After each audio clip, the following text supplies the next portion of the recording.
We're here with the two Republican candidates for State House of Representatives in District 47. Thank you both for joining us. We start out all of these interviews with a couple of questions just to get them out of the way. The first question, and we'll start with Mr. Peterson, is have you ever declared bankruptcy? I have not. Okay, Mr. Miller?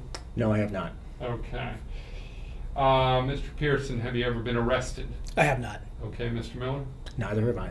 Okay. We do background checks on each of the candidates that we interview, regardless of the race.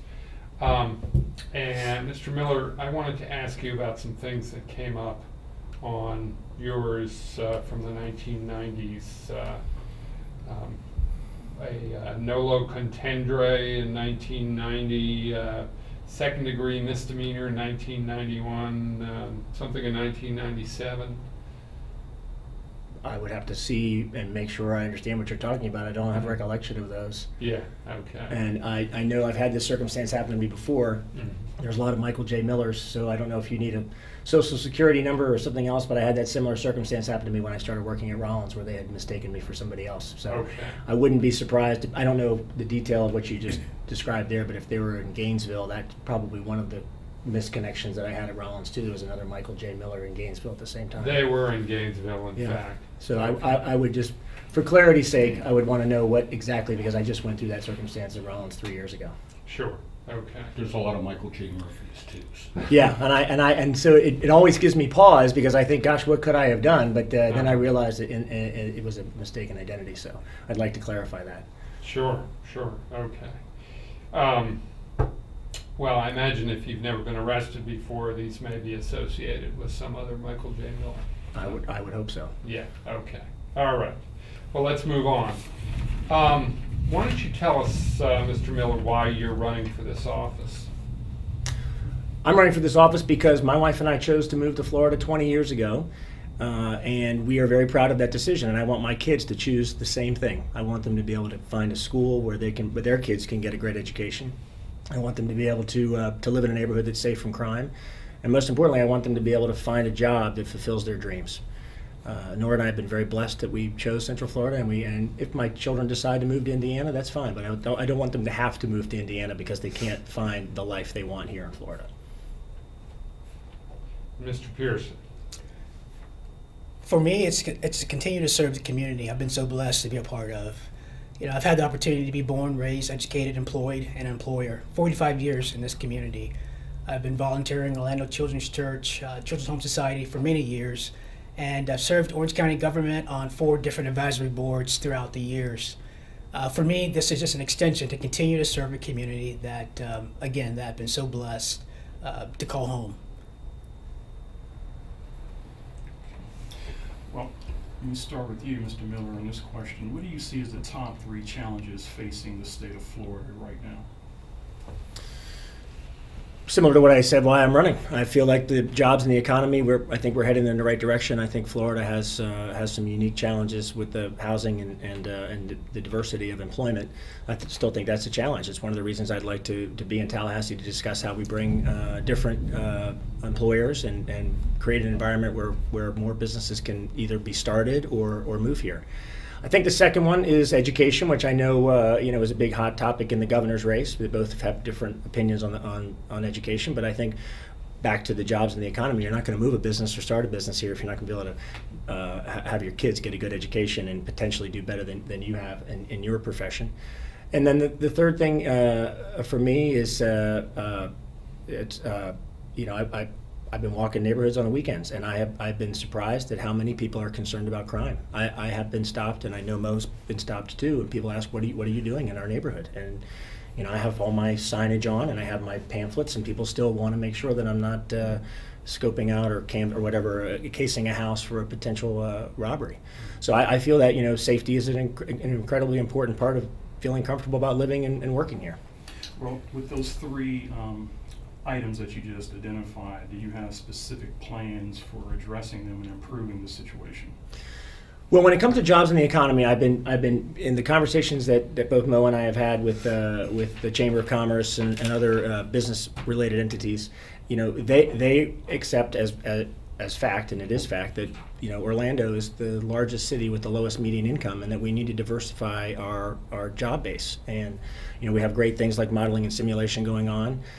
We need to continue that. We need to enhance that. We also need to look at, in the case, just for example, I went and visited a recycling plant here in town recently, and they do 1,000 tons of recycling a month, and that's for foreign direct investment. The company came in, gave them $1 million to get started, and these guys are now growing a business. They've repurposed an old warehouse, and they've taken advantage of existing property and existing opportunity.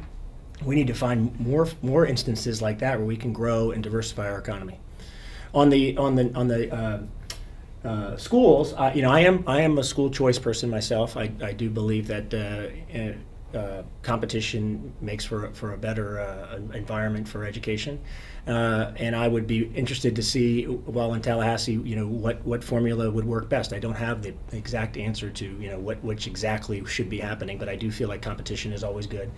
And then lastly, on the crime situation, I don't have an answer to that other than I would make sure that public safety is a priority, and I would work with the local municipalities. There are 4 different municipalities here in District 47. I know they all have unique probably situations, and I'd work with the police chiefs and the city commissioners to discuss what they feel is the best use of a combination of state and local monies. I'm going to put a pin in the crime moment. I'm going to come back to that issue Please. a little later on so that we give Mr. Peterson an opportunity to answer the same questions. Sure. As we've been knocking on doors and talking to potential voters, it's very evident on what people are saying. Things are staying in the forefront. Education is an important part of what for our economy and for our community. Many folks are understanding and seeing that it seems like the parent relationship and child relationship with the teacher is being stripped away, and that parents need to have more say in the roles and how their children are educated. For me personally as well, environmental are very important concerns of mine. Water quality, water quantity continues to be that area where we're going to have to make a global investment and find a global solution from on a state of Florida level. We're kind of kicking the can down the road, relying on local municipalities to address those concerns, but we're going to have to come up with a statewide comprehensive plan, and we can push that down to local governments on how to implement that plan. But that's something we're going to have to address. Our population continues to grow, and water quality and water quantity will continue to be stressed. Okay, so education and environment. Education, correct, and environment, and also job diversity. We have done a great job with tourism, has been our backbone, and agriculture for our community, but higher paying jobs are something that's needed to continue to happen in our community. We do that, we know that government does not create jobs, but government can create an environment where businesses will come and be attracted to Central Florida and want to call this place home to establish their corporations. And small business is big business for Central Florida, and those will be the engines that will continue to grow our economy and that will get people back to work. And do you have any specific plans to make all this come to pass? I have not developed any specific plans in regards to that. I just know that you're going to have to get a good team around you. And I'm not the smartest guy in the room. I recognize that. My grandfather shared that with me many years ago. And you've got to get good people around you and listen to those individuals and get some buy-in as a group. So for me, it's a matter of listening to those individuals who are the experts in those areas, and to build a plan around what's best for our community. The question for both of you, and you mentioned, Mr. Miller, crime in particular, and I wonder, do you know the crime rate in your district, and what is the #1 crime, and do you think that it might be perceptions of crime based on news reports, or are there actual instances of crime in the neighborhoods where you walk, and what those would be? Well, first off, I do not know the crime rate in the district. I apologize. That's a good question, which I will now explore. On the perception versus the reality, I think that there's both. I think there is a lot of hypersensitivity to folks that are watching the local news and even the national news about crime situations. I do think that plays into it. But I actually have had 2 people now stop me driving in through the neighborhood and stopped and said, you know, this house right here around the corner, they had a home invasion where one person walked around the back and the other person kicked in the front door. I didn't look at the crime log to see if that story was true or not, but that person was very passionate about sharing that with me.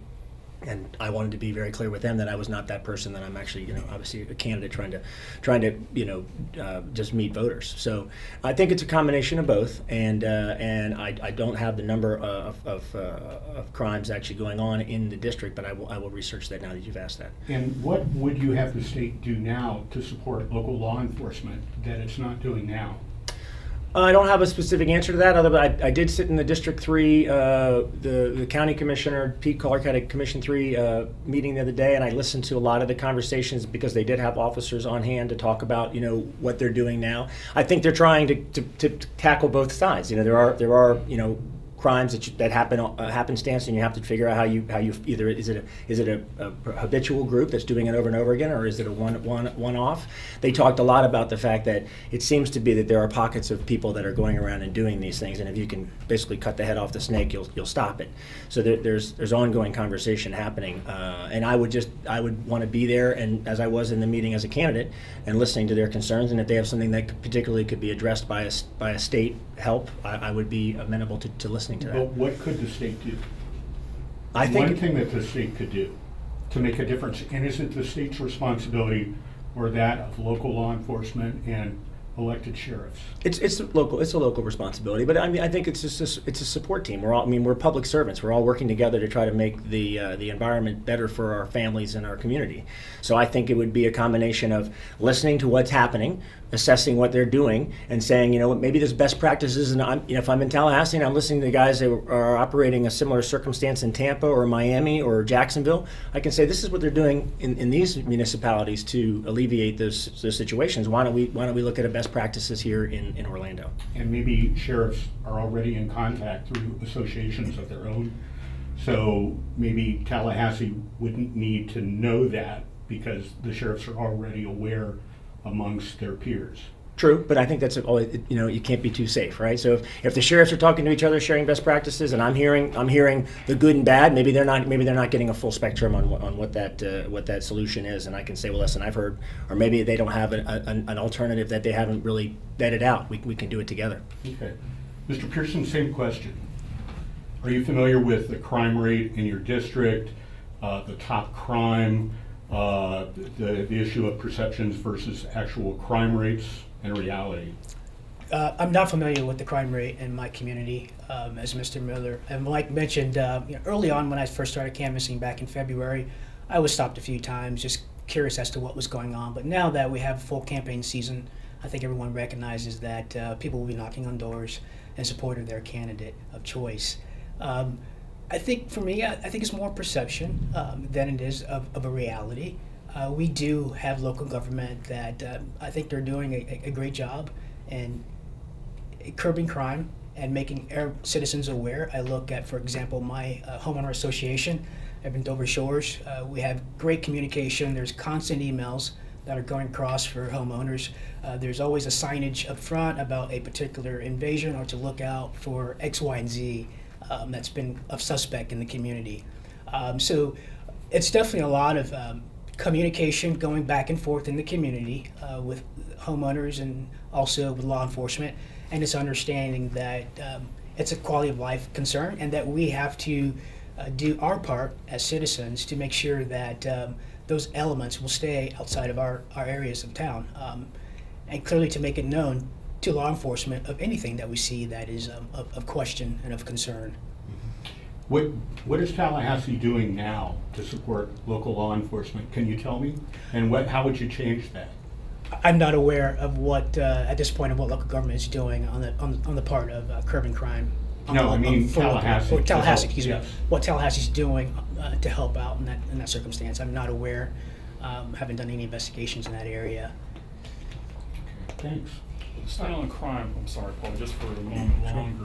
Mr. Miller, your website mentions that you want to be tough on crime.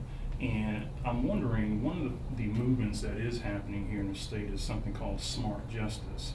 And I'm wondering where you stand. It's a movement that's being supported by a lot of the business interests in Tallahassee and throughout the state. Where do you stand on smart justice? I'm not familiar. You have to tell me a little bit more about it. Are you willing to share with the... Absolutely. Smart justice is a concept in which they're trying to reduce the number of people who are in prisons by making sure that people who are convicted of low-level offenses such as possession of a marijuana joint aren't going to jail for 20 years for a joint and these types of things. They're also pushing programs within the community control programs versus imprisonment, and also diversionary programs to put offenders into rehabilitative programs versus putting them in a prison bed, which costs taxpayers. So is smart justice the official title of that, or is it sort of sentencing guidelines? No, smart justice is kind of the common name for this this theory. Well, I think that's been going on for quite a while now. Maybe it's sort of coalescing or becoming more of a movement, and I would absolutely want to see, you know, for a workforce in Florida, like, it would be nice to have the opportunity for somebody who is coming out of a situation where they maybe made a mistake in their youth, or they want to have an opportunity, a second chance. I think that's the American way. I think we should look to do that. And I think on the idea that there's a movement to try to, because I think ultimately it must be a cost savings too to the state of Florida if we're not imprisoning, you know, hundreds of thousands of people for lesser crimes. There should be an alternative to that, especially if it's going to benefit from a budgetary standpoint. But that's actually something. When I said tough on crime, I meant what I was talking about with Mr. Murphy, that I would want to be a champion for what the local citizens and the local sheriffs and the local police force would want to have their communities, you know, support. I would want to be supportive in that role, whatever it may be. Mr. Peterson, on smart justice, where do you stand? That seems like a very great concept. I think it's be two parts. Obviously, there'll be an education part to the average citizen. When I think of someone being arrested, I'm thinking worst case scenario, that obviously they broke some law, some crime. So I would want to know and be comfortable as a resident that an offender who's being released early than some sentencing guideline may suggest is because it's a low-level type of crime, a situation in which the jail time is not required based on that offense. But it does make sense. I would definitely opt to the rehabilitation of a person versus just the straight incarceration to make them back into productive citizens in our community. So I would be very much for smart crime.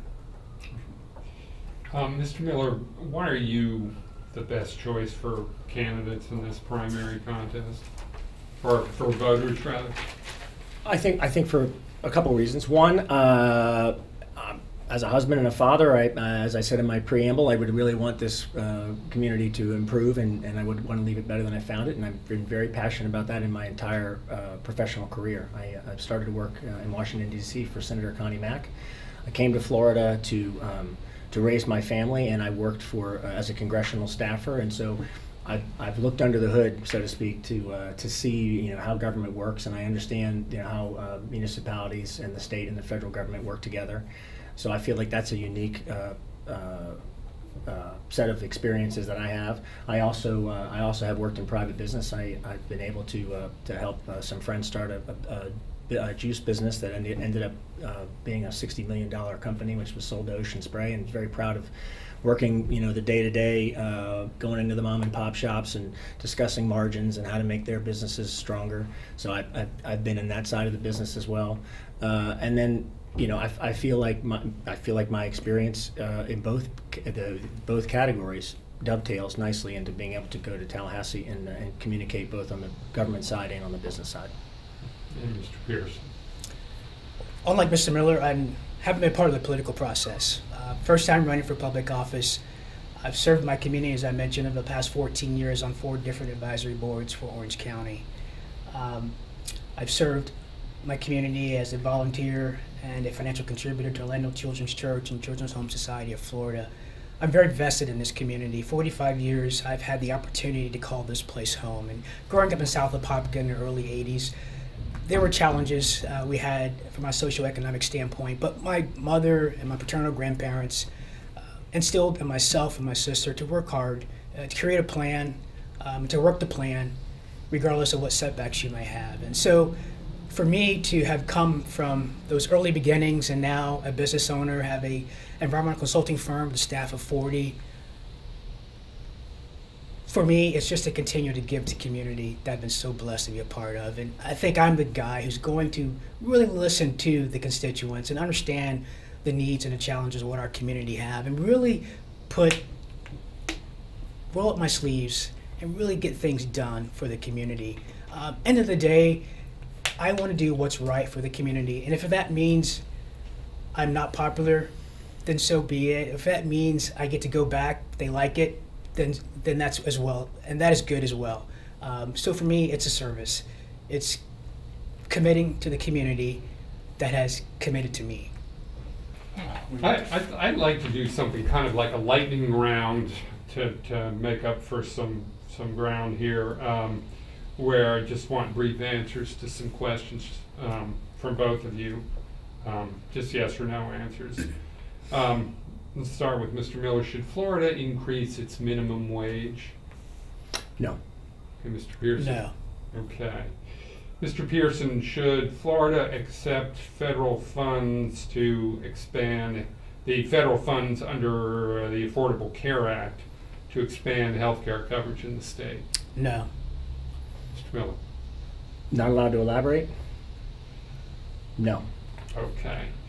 Mr. Miller, should Florida expand casino gambling? No. Okay. Mr. Pearson? No. Okay. Mr. Pearson, would you support allowing more oil drilling in Florida or in waters off Florida? Straight yes or no, no caveats? Yes, straight yes or no? Yes. Okay. And Mr. Miller? Yes. Okay. Mr. Miller, would you support a minimum requirement for generating electricity from renewable energy in Florida? I like the concept, yes. Okay. But let me clarify. You're asking would there be a state requirement? I'm talking about a mandate for a certain percentage of renewable of electricity in Florida generated from renewable energy. I think that is a worthy goal. Okay, Mr. Pearson. I can support that. Okay, Mr. Pearson, do you support Florida's ban on same-sex marriage? Yes. Mr. Miller? Well, I don't think that's my call. I mean, you're talking about that's the court's decision. If it's the Supreme Court or if it's the all the court cases that are going through Florida, I don't think that's the court's decision. Mm-hmm. Is that a yes or no? Do I support the same-sex marriage ban? Is that what you're asking? Yeah. Yes. Well, it's in the Constitution right now, so I have to, as a legislator, I have to support the Constitution. Mm-hmm. Okay. We're back. Okay. Yeah. Mr. Pearson, you were talking about popularity earlier and how you would have to do things regardless of how popular or unpopular it would make you. I'm wondering, speaking of popularity, what do you think about the good job that Governor Scott has done while in office? I think he's done a very good job for as being responsible for and accountable for taxpayer dollars. He had some hard decisions to make in that process. You and I know from our personal finances that we just don't go out and get more revenue in order to meet our budgets, but we have to make some cost-cutting decisions. And I think Governor Scott has done a good job in identifying areas that we can cut, giving back to taxpayers more money into their pockets. And so I support what he's done thus far. Mr. Miller, same question.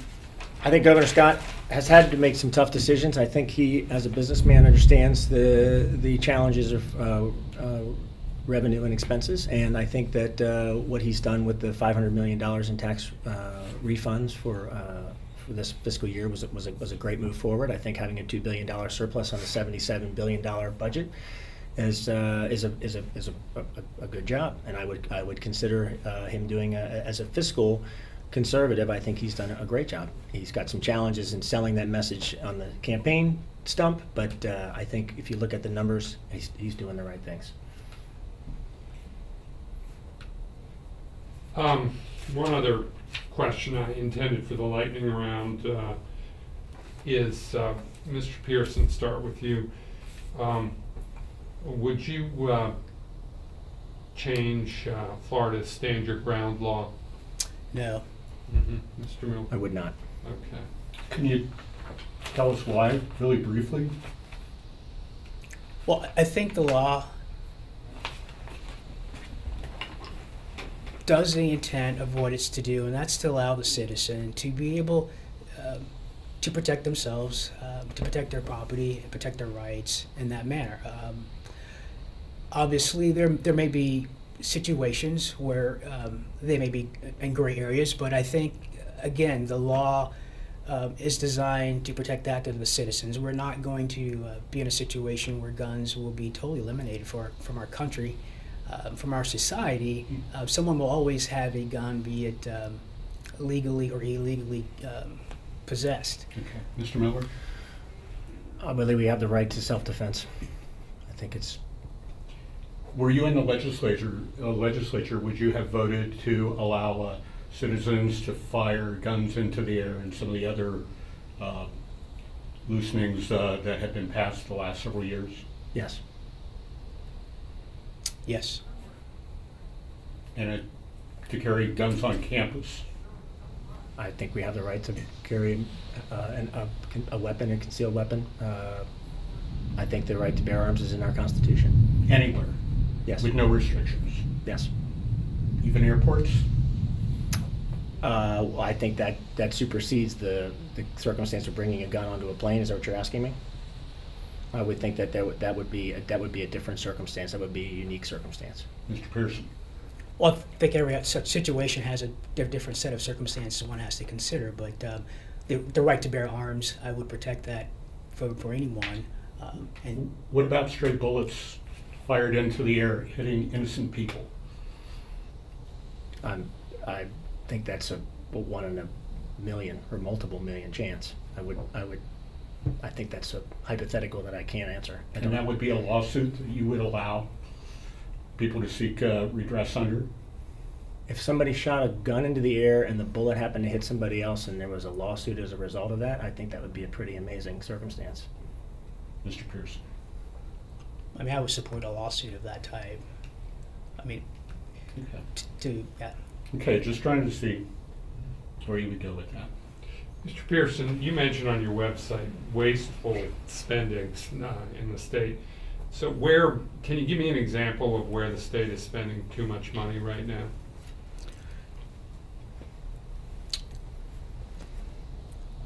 I haven't dug into the details of the last legislature or the budget to see where opportunities could be for savings, where spending is done that's wasteful in that scenario. For me, in making that statement is what I would do as a legislature is to look at the numbers very hard and look at where the appropriations are headed or going, and to really ask the questions, is this money or is this amount of revenues are needed for this particular area? For me, it's more of looking at it from an educational standpoint as a legislature and say what's wasteful and what is not. But to look at the numbers currently to see what I think is wasteful spending, I have not done that. Mr. Miller? That's not on my website, is it? No, it's not. I mean, there's clearly always chances for government to not necessarily, obviously cut wasteful spending, though I don't have one off the top of my head, but I think there's also an opportunity for government just to run more efficiently. I think that's constantly the battle with government. I think especially when it comes to technology, I've been talking to folks that deal with different government agencies, and many times they feel like there's a technological barrier, so I think that looking at that as an opportunity, I think, anytime you can cut fees and regulations, there's an opportunity there to reduce spending by government. So from a wasteful spending standpoint, you can always be more efficient. And I, as a small business owner, I'm sure Mo knows that you got to look at the books every day to make sure that your budgets are tight. I think Okay. So do you think that after, since control of the legislature by Republicans and having a Republican governor in office since the early 90s, that they haven't squeezed everything wasteful out of the budget yet? What difference would you make? What haven't they done that could be done to eliminate all waste? I don't think that's impossible to eliminate all waste. I think government inherently is not run as efficiently as a small business. Yeah. It should be, and I think Governor Scott's trying to do that. Yeah. But I think because of the size of it and just the elements that go into government, it's difficult to run it without any waste. Mm-hmm. Mr. Pearson, you're the one who mentioned wasteful spending. So Sure. I mean, give me something specific. Well, for me, it's a continued process. It's always looking at the numbers and asking the questions. Are we being efficient with our dollars? Have they and not been cents? doing that? Has the legislature not been doing that? I think they have been, but I think you have to do that every single time. You just can't rest Do on you what think that they don't opportunities now? you've done. I mean, what would you do to really make a difference, to stand out? To make sure that that process is always happening. I think it's easy sometimes for individuals, it happens in my small company, where you get a little bit comfortable with the numbers and you don't scrutinize things as well as you should throughout the process. And then it comes to bite you at the end. You go, we got a little relaxed during that 6-month period in the company, and we weren't looking at the numbers as tightly. So when I say wasteful spending, for me, it means just continually look at what's happening, where the dollars are going, and continuing to ask the questions. Is this the best use of our revenues? So it's a continued process. Mr. Miller, should Florida be spending more or less on financial incentives to attract businesses to Florida? I think there's always the opportunity I know Enterprise Florida is a well-funded organization, and I remember when I was working in congressional office, that was always the conversation we had is, what does it take to move a business to Florida? Because you're not only relocating here, but you're dislocating them from someplace else. So that's a very big challenge, and there's always this cloak of secrecy, and it's very frustrating. But I think from a monetary standpoint, it's a good investment to look at options for not necessarily just relocating businesses, though I think those are always a good opportunity. But also, how do we make the business environment better here in Florida to grow and start businesses? The Economist magazine just put out a report the other day that rated all 50 states. Do you guys know what Florida got from the Economist magazine? They got a C+. We got a C+. Texas got an A+. Virginia got an A+. Georgia got an A-. We're competing, just like the founding fathers wanted in the American experiment. We're competing with other states to try to lure businesses, start businesses, grow businesses. And what they're doing in Texas and Virginia, I'd like to be figuring out a way that we can beat them. Mr. Pearson. I think the incentive should be to the small business owner and to the entrepreneur. We all know that small business is big business throughout the country. Some of the last statistics I saw that of the jobs created on the large corporations, that's been a net zero gain in jobs. They've opened here, they've closed there. Where the growth has come in our economy on a federal level and as a state level has been the small business, the mom and pops, those small environmental firms who start up out of their garage and grow into 40-person firms. That's where I think our incentives should be placed, and we should focus in on how do we get these individuals with great minds. They're going to be creators of something. They're designed that way, but we need to have them create here in Central Florida and not go out to Arizona or to Texas, for instance, to create that idea.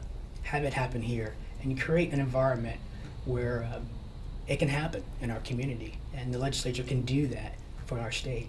So you favor incubating our current businesses then, or the concept of economic gardening? I would say so, yes.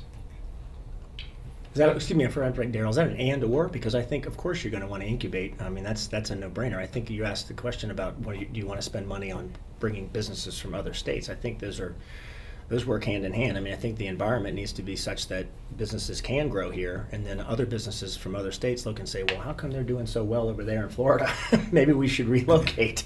So I think they really are very symbiotic. Now, Sorry to jump in. I'm the lightning round guy again. There are a couple of constitutional amendments on the ballot in the fall. One is to legalize marijuana for medical purposes. Mr. Miller, do you support the amendment? Well, you asked two different questions. You asked me, do I support medical marijuana? That's the amendment. Oh, the amendment. I'm Okay. talking about. I believe medical marijuana is correct if it is legislated or passed in an appropriate manner. I do not believe that the amendment as is written now is correctly written. Okay. So I do not support the amendment, but I do support medical marijuana. And we did pass a law this last session, Charlotte's Web, and I think that is the right approach to take when there's a specific instance and there's a specific need, and it's non-euphoric, and it's done for a purpose that has been discovered by science to have credible results. Okay, Mr. Peterson. Medical marijuana for medical purposes, I support. Okay. And there is also an amendment that would set aside money each year, a set amount from documentary stamp tax revenue for environmental land purchases and conservation. Do you support that amendment? It's a great concept, but as written, I don't support that. Mm-hmm. Mr. Miller? I agree with Mel. I think it's a great idea because we do need to protect our unique ecosystem, but at the same time, putting a constitutional amendment with a fiscal lockdown really inhibits the legislature from looking at the good and bad years and making good decisions. Where are we with time? We're coming close to the end, so if you want to ask a concluding question or two. All right. How about this one? Mr. Peterson, should Florida require private schools that accept students paying with state vouchers to use the same standardized tests as public schools use?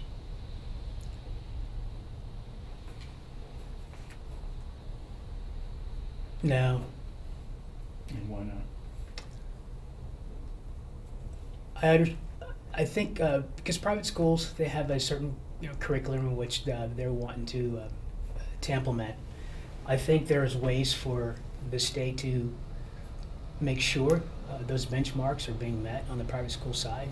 The standard testing designed by the public school may not be the best choice, but yet a standardized testing that's developed by perhaps the private school and the state may be something of choice. Okay. But So now- accountability sorry. should be there, Okay. absolutely. Yeah, I think that's the key term is accountability. I mean, if you're going to take a voucher and go to a private school, there should be some measurement, and whether that measurement is the actual standardized test as it's given to every public school student, or if it's a hybrid based on a set of curriculum that may be unique to that private school. I think that would be where you'd have to make a decision on how. But you have to be accountable. You're not going to give out a voucher to somebody who goes off and we don't know where that money went and what happened. So I think it would be a circumstance you have to explore.